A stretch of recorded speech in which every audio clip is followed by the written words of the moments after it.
Kwanza niseme kwamba OCPD wa eneo hili ametuonyesha heshima kubwa sana, kwa sababu tulikuja hapa kiamani ili kuweza kuwasilisha waraka huu ambao tumewasilisha kwa sasa, na tumezungumza naye pamoja na DCIO wa area hii, na wamenihakikishia kwamba wamechukua zile statements za wahusika wote ambao walihusika katika mambo haya, lakini wamenithibitishia kwamba pia bado Mheshimiwa Osoro hajaandika statement yake.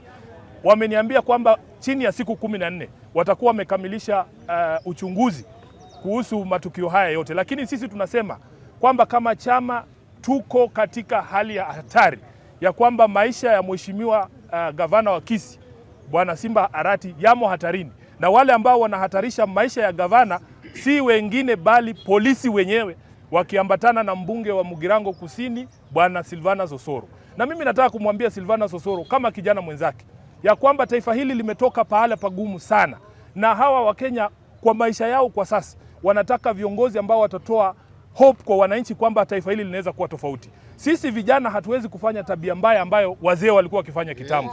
Siasa za kupigana ziliisha kitambo sana. Siku hizi tunapigana wapi? Na akili. Na ni kwa sababu Osoro ameshindwa kupigana na akili. Mnamuonaka kwa TV anashindwa kujibu hata maswali rais.